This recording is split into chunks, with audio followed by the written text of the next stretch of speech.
ప్రజానాయకుడు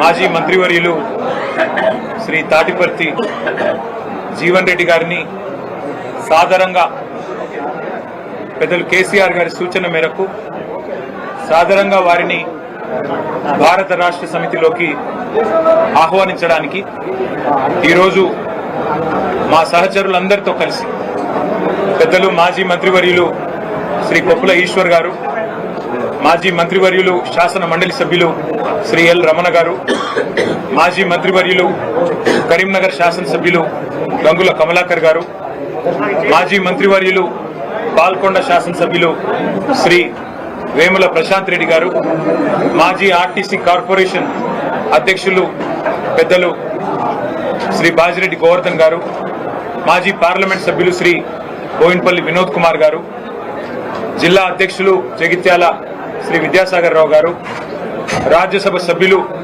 దామోదర్ రావు గారు, జిల్లా పరిషత్ మాజీ చైర్పర్సన్ జగిత్యాల శ్రీమతి దావా వసంత సురేష్ గారు, అట్లాగే మా గౌరవ సహచర శాసనసభ్యులు డాక్టర్ సంజయ్ గారు, పాడి కౌశిక్ రెడ్డి గారు, మాజీ శాసనసభ్యులు రసమై బాలకృష్ణ గారు, గౌరవనీయులు సుంకె రవిశంకర్ గారు, కోరుకంటి చందర్ గారు, పుట్ట మధు గారు, దాసరి మనోహర్ రెడ్డి గారు, అట్లాగే ఒడితల సతీష్ గారు, మొత్తం ఉమ్మడి కరీంనగర్ జిల్లా నాయకత్వం మొత్తం, అట్లాగే పక్కనే ఉన్న నిజామాబాద్ జిల్లాలోని నిజామాబాద్ అర్బన్ మాజీ శాసనసభ్యులు సోదరులు బిగాల గణేష్ గారు, ఇంకా వారితో పాటు జిల్లా పరిషత్ మాజీ అధ్యక్షులు శాసన మండలి మాజీ సభ్యులు నారదాస్ లక్ష్మణరావు గారు, అట్లాగే కరీంనగర్ జిల్లా పార్టీ అధ్యక్షులు జీవి రామకృష్ణారావు గారు, సిరిసిల్ల జిల్లా పార్టీ అధ్యక్షులు తోట ఆగయ్య గారు, అందరం కూడా కలిసి ఈరోజు పెద్దలు జీవన్ రెడ్డి గారిని మరి భారత రాష్ట్ర సమితిలోకి సాదరంగా ఆహ్వానించడం జరిగింది. నిజానికి జీవన్ రెడ్డి గారు వారి రాజకీయ అనుభవం కానీ వారికి ప్రజా జీవితంతో వారికి ముడిపడి ఉన్న పెనవేసుకుని ఉన్న బంధం ఏదైతే ఉన్నదో సుదీర్ఘ కాలంగా కాంగ్రెస్ పార్టీతోనే వారు దాదాపు 4 దశాబ్దాలకు పైగా కాంగ్రెస్ పార్టీకి విశేషమైన సేవలు అందించిన విషయం మీ అందరికి తెలిసింది. మీ అందరికి తెలియని ఒక విషయం ఏమంటే 2014కు మునుపు సరిగ్గా 2014 ఎలక్షన్ల కొద్దిగా ముందు తెలంగాణ రాష్ట్రం ఏర్పడ్డ తర్వాత అంటే ఫిబ్రవరి 20 నాడు బిల్లు పాస్ అయిన తర్వాత మరి ఏప్రిల్లో అనుకుంటా బహుశా ఎలక్షన్ జరిగింది. ఆ మధ్య కాలంలో అప్పుడు పెద్దలు కేసీఆర్ గారు జీవన్ రెడ్డి గారిని ఆహ్వానించారు పార్టీలో. మా వినోద్ కుమార్ గారి ద్వారా ఆ రోజు మరి వారిని పార్టీలోకి రావాలి, మీరు వస్తే బాగుంటుంది, మీలాంటి విశేషమైన అనుభవం కలిగిన నాయకులు మరి తప్పకుండా తెలంగాణలో ఉంటే బాగుంటుంది అని చెప్పి, తెలంగాణ ప్రభుత్వంలో కూడా మీరు ఉంటే బాగుంటుంది అని చెప్పి కూడా ఆ రోజు వారిని ఆహ్వానించడం జరిగింది. కానీ ఒక నిబద్ధత కలిగిన నాయకుడిగా ఆ రోజు వారు కాంగ్రెస్ పార్టీ నాయకత్వంతో వారికి ఉన్న అనుబంధాన్ని మరి కాంగ్రెస్ పార్టీ బలోపేతానికి ముందుకు నడవాలన్న ఉద్దేశంతో వారు ఆనాడు కాంగ్రెస్ లోనే కొనసాగారు. ఆ రోజు జగిత్యాల శాసనసభ్యుడిగా కూడా 2014లో గెలిచినారు. నాకు 2 సందర్భాలు గుర్తొస్తా ఉన్నాయి. జీవన్ రెడ్డి గారితో కేసీఆర్ గారికి ఉన్న పర్సనల్ రిలేషన్ అంటే వారికి ఇద్దరికి మధ్యన ఉన్న గౌరవభావం కానీ ఇద్దరికి మధ్యన ఉన్న స్నేహం ఎట్లాంటిది అంటే వారి బంధం ఈ రోజు కాదు, వారిద్దరికి దాదాపు 4 దశాబ్దాలకు పైగా పరిచయము, స్నేహము, గౌరవము, పరస్పర గౌరవము ఎప్పటి నుంచో ఉంది. నాకు 2 సందర్భాలు నా కళ్ళ ముందు జరిగినాయి గుర్తొస్తా ఉన్నాయి. ఒకటి 2014లో కేసీఆర్ గారు జూన్ 2 నాడు ముఖ్యమంత్రిగా పదవీ బాధ్యతలు చేపట్టిన తర్వాత వారి మొట్టమొదటి అధికారిక పర్యటన జిల్లాలలో ఉమ్మడి కరీంనగర్ జిల్లాతోనే ప్రారంభమైంది. ఆ రోజు ఉమ్మడి కరీంనగర్ జిల్లాలో ఒక ఆడిటోరియంలో మీటింగ్ జరిగింది, కళాభారతిలోనూ ఎక్కడో మీటింగ్ జరిగింది. వారు జిల్లా నుండి ప్రాతినిధ్యం వహిస్తున్న సీనియర్ నాయకుడు, ప్రతిపక్ష పార్టీకి సంబంధించిన శాసనసభ్యుడు. కానీ కేసీఆర్ గారు స్వయంగా ముందు జీవన్ రెడ్డి గారికి మైకునివ్వండి అని చెప్పి వారికి మైక్ అందిస్తే జీవన్ రెడ్డి గారు లేచి వారు స్ట్రైట్ గా అభినందనలు చెప్పి మరి పరస్పరం మరి ఒక్కసారి మీరు ఇప్పుడు గవర్నమెంట్ లో ఉన్నారు, మీకు అభినందనలు చెబుతూ జగిత్యాల ప్రజల తరపున నేను ఒకటి మిమ్మల్ని అడగదలుచుకున్నా అని చెప్పి వారు చాలా చిన్నది ఒక బోర్నపల్లి అనే గ్రామానికి సంబంధించి ఒక బ్రిడ్జ్ కావాలా, వెంటనే నాకు శాంక్షన్ కావాలని ఒక మాట చిన్నగా అడిగినాను. మేమందరం చూస్తా ఉన్నాం, అప్పుడే మేము కొత్తగా మంత్రులైనాం, చూస్తా ఉన్నాం కేసీఆర్ గారు ఎట్లా స్పందిస్తారు, ఎట్లా రియాక్ట్ అవుతారు. సాధారణంగా దాటవేయొచ్చు, చెప్పొచ్చు చూస్తాను అని చెప్పొచ్చు, పరిశీలిస్తాను అని చెప్పొచ్చు. కానీ జీవన్ రెడ్డి గారి మీద ఉన్న గౌరవం, వారి మీద ఉన్న ప్రేమ ఎట్లాంటిది అంటే క్షణంలోనే వెంటనే అక్కడే శాంక్షన్ చేసి 75 కోట్ల బ్రిడ్జ్ ని అక్కడికక్కడే కరీంనగర్ ఉమ్మడి జిల్లాలో ఇచ్చిన మొట్టమొదటి శాంక్షన్ కేసీఆర్ గారు ఆ రోజు జీవన్ రెడ్డి గారి కోరిక మేరకు, వారి విజ్ఞప్తి మేరకు ఇచ్చిన ఆ బ్రిడ్జ్. తర్వాత ఇంకో సందర్భం గుర్తొస్తా ఉంది నాకు. అసెంబ్లీలో జీవన్ రెడ్డి గారు ఎప్పుడు ప్రజా సమస్యల గురించి, ముఖ్యంగా రైతుల గురించి చాలా గట్టిగా మాట్లాడే నాయకుడు. ఈ జిల్లాలో, ముఖ్యంగా జగిత్యాల జిల్లాలో నిజాం షుగర్స్ అనేది ఒక చాలా ఇంపార్టెంట్ సబ్జెక్ట్ గా ఉండేది. అటు విద్యాసాగర్ రావు గారు, జీవన్ రెడ్డి గారు ఇద్దరు కూడా కొట్లాడేవారు గట్టిగా, మాకు ఖచ్చితంగా దీన్ని తెరిపించాల్సిందే. కేసీఆర్ గారు కూడా ఖచ్చితంగా షుగర్ ఫ్యాక్టరీ తెరిపించాల్సిందే, అందులో భేదాభిప్రాయం లేదు, మేము కూడా మాటిచ్చున్నాము. కానీ పక్కనే ఉన్న మహారాష్ట్రలో, అప్పుడు పోచారం శ్రీనివాసరెడ్డి గారు వ్యవసాయ మంత్రి, పక్కనే ఉన్న మహారాష్ట్రలో సహకార వ్యవస్థలో కోఆపరేటివ్ ఫార్మాట్ లో చాలా బ్రహ్మాండంగా నడుస్తా ఉన్నాయి అక్కడ షుగర్ మిల్లులు. మా టెస్కాప్ చైర్మన్ రవీంద్రరావు గారు కూడా ఇక్కడే ఉన్నారు, మాజీ అధ్యక్షులు. అట్లా కోఆపరేటివ్ వ్యవస్థను బలోపేతం చేస్తే బాగుంటుంది జీవన్ రెడ్డి గారు. ఒకవేళ మీరు కావాలనుకుంటే ప్రభుత్వం నుంచి 250-300 కోట్లు పెట్టడానికి కూడా మేము సిద్ధంగా ఉన్నాం. అవసరమైతే మీరే చైర్మన్ గా ఉండండి దానికి అని చెప్పి కూడా నిండు శాసనసభలో ముఖ్యమంత్రిగా కేసీఆర్ గారు అన్నాడు జీవన్ రెడ్డి గారికి ఓపెన్ గా, ఎలాంటి బేసిజానికి పోకుండా ఒక ఆఫర్ కూడా ఇచ్చారు. ఇవాళ నేను మా జగిత్యాల జిల్లా నాయకత్వానికి కూడా హృదయపూర్వకంగా నేను ధన్యవాదాలు తెలియజేస్తాను. ఎందుకంటే ఇటు మా విద్యాసాగర్ రావు గారు జిల్లా పార్టీ ప్రెసిడెంట్ గారు కానీ, అట్లాగే ఎల్ రమణ గారు మాజీ మంత్రి గారు కానీ, మా చెల్లెలు మాజీ జిల్లా పరిషత్ చైర్పర్సన్ శ్రీమతి దావా వసంత గారు కానీ, వారందరూ కూడా జీవన్ రెడ్డి గారిని జగిత్యాలలో మనం ఆహ్వానించినట్టయితే, వారి ఇంటికి పోయి ఆహ్వానించినట్టయితే బాగుంటది అంటే, వారు ఒక క్షణం కూడా సంకోచించకుండా వారు చెప్పిన మాట ఏమంటే నాకు, అన్న పార్టీ బలోపేతానికి, పార్టీ తిరిగి అధికారంలోకి రావడానికి, కేసీఆర్ గారు ముఖ్యమంత్రి కావడానికి తప్పకుండా మనందరం కృషి చేయాల్సిందే.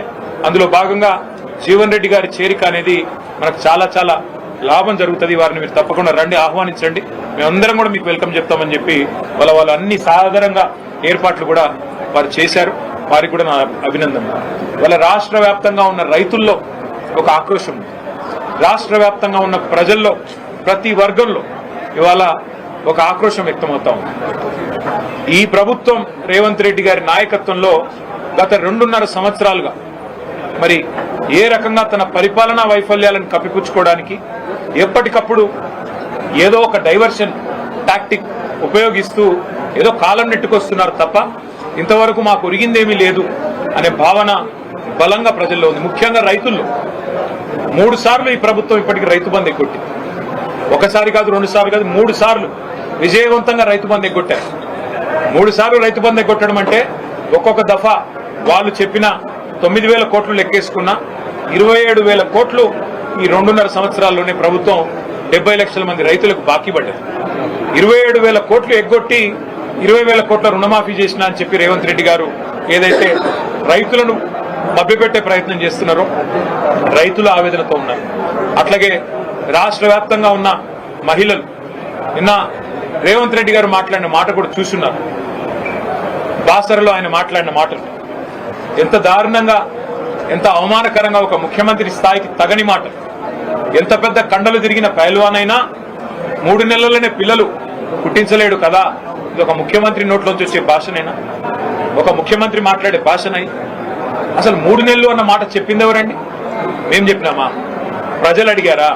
మీరే కదా సంతకాలు పెట్టింది, మీరే కదా రేవంత్ రెడ్డి గారు పిసిసి అధ్యక్షుడిగా, మీ బట్టి విక్రమార్క గారు సిఎల్పి లీడర్ గా 100 రోజుల్లోనే 6 గ్యారంటీలు అమలు చేస్తామని నొక్కి చెప్పింది మీరు, గ్యారంటీ కార్డులు ఇచ్చింది మీరు, ఆర్థిక పరిస్థితి మొత్తం మాకు తెలుసు అని చెప్పి ఉదరగొట్టింది మీరు. ఇవాళ ఏ ఒక్క హామీ అమలు చేయకుండా ఈ అపసవ్యపు మాటలు మాట్లాడుతున్నది మీరు.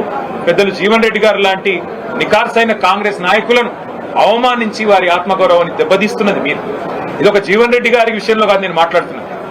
నేను మొన్న డిప్యూటీ సీఎం బట్టి విక్రమార్క గారి కొడుకు పెళ్లికి పోయినా. ఒకరు కాదు, ఇద్దరు కాదు, ఒక 100-150 మంది కాంగ్రెస్ కార్యకర్తలు నా చేతిలో చేసి అన్న వచ్చేది మీ ప్రభుత్వమే.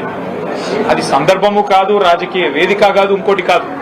ఎందుకు చెప్తా ఉన్నా అంటే కాంగ్రెస్ పార్టీ కార్యకర్తల ఆక్రోశమే ఇట్లా ఉంటే, సామాన్య కాంగ్రెస్ కార్యకర్తల ఆవేదన ఇట్లా ఉంటే, ఈ రాష్ట్రంలో రైతుల పరిస్థితి, ఈ రాష్ట్రంలో మహిళల పరిస్థితి, ఈ రాష్ట్రంలో పేదల పరిస్థితి, ఈ రాష్ట్రంలో 2 లక్షల ఉద్యోగాలని చెప్పి మీరు మీ చేతిలో మోసపోయిన యువత పరిస్థితి ఏ రకంగా ఉందో మనం అర్థం చేసుకోవచ్చు. సరే, ఇవాళ రేవంత్ రెడ్డి గారు అధికార మత్తులో, అధికారం ఉందనే అహంకారంతో ఇష్టారీతిన మాట్లాడుతుండవచ్చు. పెద్దలను కూడా కేసీఆర్ గారు అయితేనేమి, మరి తెలంగాణ కోసం గట్టిగా, కాంగ్రెస్ పార్టీ కోసం గట్టిగా కొట్లాడిన పెద్దల్ని కూడా అవమానించే తీరులో మాట్లాడుతుండవచ్చు. కానీ కాలం ఎన్నటికీ ఒక్కలాగా ఉండదు, అధికారం కూడా ఎన్నటికీ ఎవరిది ఒకరి సొత్తు కాదు. 10 ఏళ్లు ప్రజలు మాకు అవకాశం ఇచ్చారు. ఇవాళ 5 ఏళ్లు కాంగ్రెస్ పార్టీకి, రేవంత్ రెడ్డి గారికి ప్రజలు అవకాశం ఇచ్చినారు. మాకైతే సంపూర్ణమైన విశ్వాసం ఉంది. వారిని నేను కేసీఆర్ గారి తరఫున పార్టీలోకి ఆహ్వానించడానికి ఇక్కడికి వచ్చినాను. వారు సానుకూలంగా స్పందించారు. మాకు కేసీఆర్ గారితో నాకు వ్యక్తిగతంగా కూడా చాలా అనుబంధం ఉంది. కానీ మీరందరూ వచ్చారు, ఆహ్వానించారు, సంతోషం. కానీ ఒకసారి నేను కేసీఆర్ గారిని కూడా కలిసి ఈ రాబోయే 2-3 రోజుల్లో నేను నా నిర్ణయం తప్పకుండా చెప్తానని చెప్పి జీవన్ రెడ్డి గారు చెప్పారు. చాలా సంతోషం. నేను వారిని కోరేది ఒకటే, ఈ రాష్ట్రంలో రైతులు, ఈ రాష్ట్రంలో పేదలు తిరిగి వారి మొహంలో చిరునవ్వు రావాలి అంటే కేసీఆర్ గారు ముఖ్యమంత్రి కావాల్సిందే. తిరిగి మళ్ళీ కేసీఆర్ గారు బాధ్యతలు చేపట్టాల్సిందే, తెలంగాణను పట్టాలు ఎక్కించాల్సిందే. అందుకే వారి సహకారాన్ని నేను కోరుతా ఉన్నాను. మా సహచరులందరం కూడా కలిసి వచ్చి వారిని ఇవాళ ఉమ్మడి కరీంనగర్ జిల్లా, అట్లాగే ఉమ్మడి నిజామాబాద్ జిల్లాకు సంబంధించిన ముఖ్య నాయకులందరం కూడా వచ్చి వారిని సాదరంగా ఆహ్వానించాము.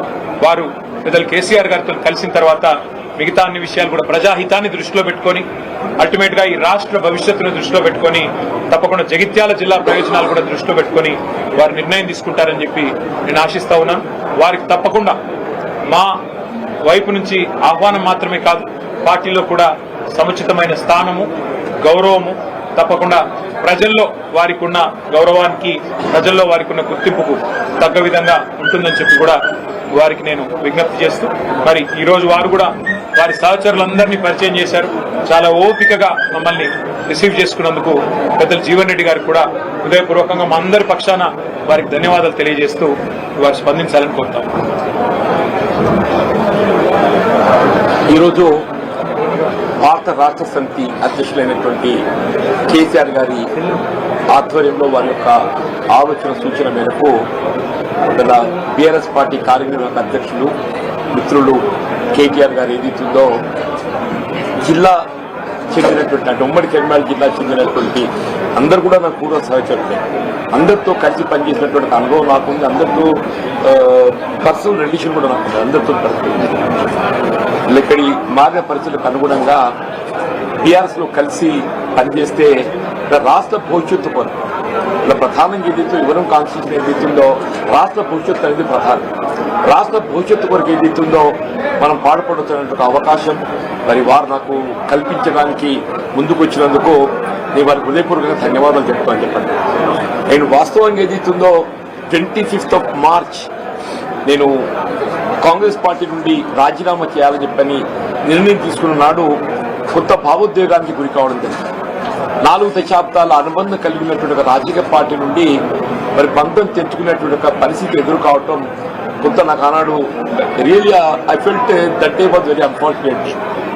కానీ ఇవాళ ఒక విధంగా ఏమనిపిస్తుంది, కాంగ్రెస్ పార్టీతో అనుబంధం తెచ్చుకున్నా కానీ ఇలా భారతీయ రాష్ట్ర సమితి లాంటి తెలంగాణ రాష్ట్ర ఏర్పాటు సాధన కొరకు ఉద్యమించినటువంటి ఒక నాయకుడు కేసీఆర్ గారి యొక్క నాయకత్వంలో పనిచేసేటువంటి అవకాశం నాకు లభిస్తున్నందుకు real I'm feelings today is the most happiest day in my life. అంటే ఇలా జీవితం అనేది ఎటు దారి తీసి ఏంటి మనం ఎవరు కూడా ఊహించమని చెప్పారు.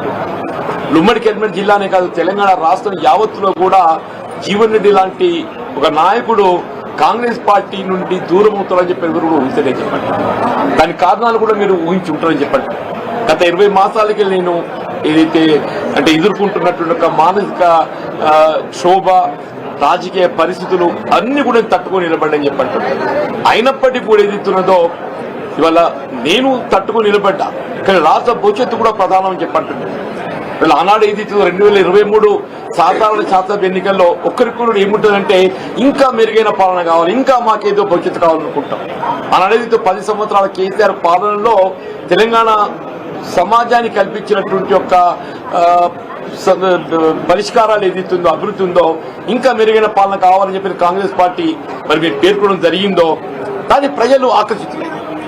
ప్రజలు ఆకర్షితులైంది, కాంగ్రెస్ పార్టీకి అవకాశం కల్పించింది. కానీ రియల్లీ ఏదైతుందో నా అనుభవం చెప్పంటుంది.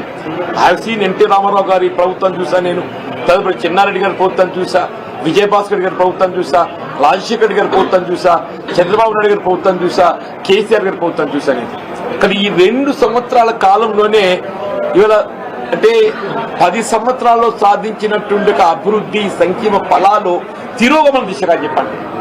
కేసీఆర్ గారు ఏ ఉద్యమ నేతగా తెలంగాణ రాష్ట్రాన్ని సాధించడానికి వారు ఉద్యమించిండ్రో, వారి సాధారణంగా తెలంగాణ రాష్ట్ర భవిష్యత్తు నిర్మాణానికి 10 సంవత్సరాలు కృషి చేస్తే అది 2 సంవత్సరాల్లో తిరోగమన చేయక వీళ్ళ ప్రజలు ఏదైతుందో అంటే నేను ప్రాక్టికల్ చెప్తున్నాను. ఇవాళ నేను మీరేదో వచ్చిందో అని చెప్పని బీఆర్ఎస్ లో జాయిన్ కావాలని చెప్పి ఇక్కడ నిర్ణయం ప్రకటించడం కాదు చెప్పంటున్నాను. నేను ఆనాడే నిర్ణయం తీసుకోవాలని చెప్పని నేను కొంతమంది నాకు ఒత్తిడి పెట్టి అయినా నేను I want to study the mind of the people. ప్రజాభిప్రాయం ప్రజలు ఏ విధంగా స్పందన ఉందో గమనిస్తామని చెప్పండి. మా మిత్రులు సహచరులు శ్రేయభిలాషుల యొక్క అభిప్రాయం కూడా సేకరించాలని చెప్పని ఈ 2 వారాన్ని ఓపిక పెట్టని చెప్పండి. మా మిత్రులు శ్రేయభిలాషులు సహచరులు వారి యొక్క సూచనలు సలహాలతో పాటుగా ముఖ్యంగా ప్రజాభిప్రాయాన్ని గమనించండి. నేను ఈ మధ్య ఒక 4-5 డేస్ బ్యాక్ ఇట్లా ఒక ప్రెస్ కాన్ఫరెన్స్ పెట్టింది. మా ప్రెస్ మిత్రులు కూడా ఇంకా మీరు ఎందుకు ఓపిక పడుతుంది సార్, ఏదో నిర్ణయం ప్రకటిస్తే అయిపోతాయి కదా, ఎందుకు మీరు అనుకున్నట్టు ప్రకటించి ముందుకు పోతే అయిపోతాయి కదా అని చెప్పని మా పాత్రికేయ సోదరులు కూడా ఏది ఇస్తుందో they to have suggested me. అంటే ఇవాళ ఏది ఇంకా మీరు రీచ్ అవ్వాల్సిన అవసరం లేదు, you can go further, you can go head అనే ఒక భావ సూచనలు మా పాత్రికేయ సోదరులు కూడా పొందడం జరిగిందని చెప్పండి. ఇవాళ ఏది ఇస్తుందో కేసీఆర్ గారి యొక్క నాయకత్వంలో పనిచేసే ఒక అవకాశం మీరు అన్నట్టు 2014లో నాకు వచ్చింది. అయినా కానీ ఇది పొలిటికల్ కమిట్మెంట్ తోని నేను కాంగ్రెస్ లో కొనసాగింది. బట్ ఇవాళ పరిస్థితి లోపల ఏదైతుందో నేను వ్యక్తిగతంగా కాంగ్రెస్ లో ఎదుర్కొంటున్నటువంటి ఒక మానసిక ఇబ్బందులు తోడు ఏదైతుందో నాకు రాష్ట్ర హితం ప్రధానం కనబడుతుంది చెప్పి ఎవరికైనా ప్రజా జీవితం అనేది రాష్ట్ర హితం అని చెప్పండి. ఆ రాష్ట్ర హితము ముఖ్యంగా రైతాంగం, రైతు కూలీలు, నిరుపేద వర్గాలు, దళితులు, బలహీన వర్గాలు, ఆడబిడ్డలు అని చెప్పట్టు నేను విద్యార్థి లోకం అని చెప్పండి. నిర్ణయాగమం ఏదైతుందో కోర్టు వీళ్ళ ఫీజు రియంబర్స్మెంట్ ఏదైతుందో రాష్ట్రంలో చెల్లింపు చేయలేకపోతుంది కాబట్టి మీరు తల్లిదండ్రుల దగ్గర ఫీజు వసూలు చేసుకోవచ్చని చెప్పాను. ఎంతకన్నా మోస్ట్ అన్ఫార్చునేట్ థింగ్ ఏముంటుందో చెప్పండి. ప్రభుత్వం యొక్క వైఫల్యానికి ఇంతకన్నా పెద్ద నిదర్శనం ఏముంటుందో చెప్పండి.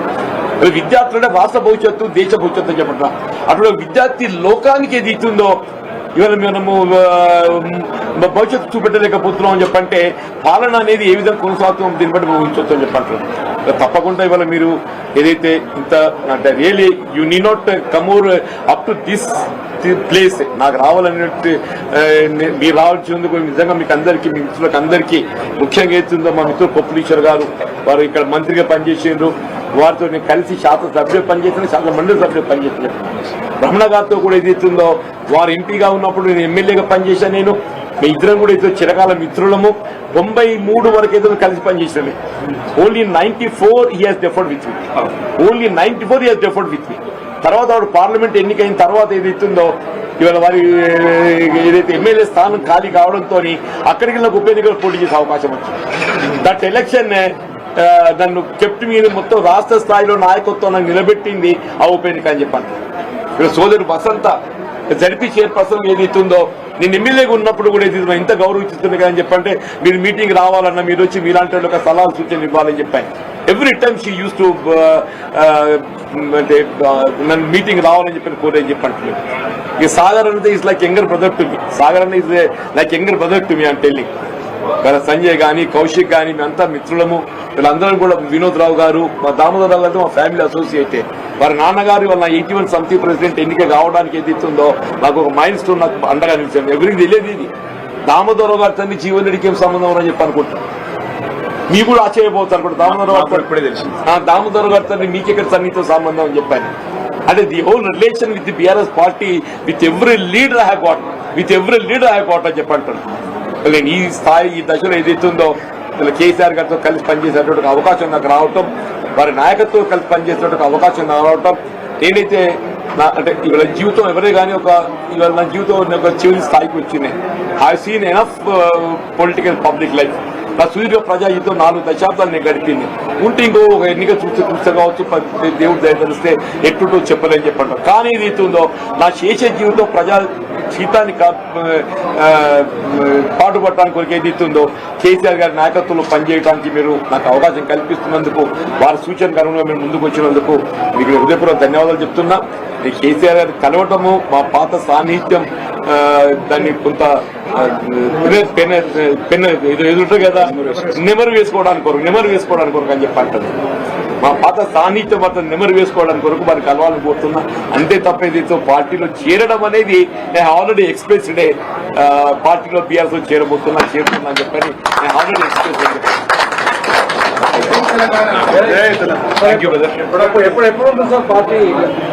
తినబోతు రుచులు అడగకూడదు. పెద్దవాళ్ళిద్దరు కలుసుకున్న తదుపరి కార్యాచరణ ఇప్పుడు వారి నిర్ణయం ప్రకటించింది.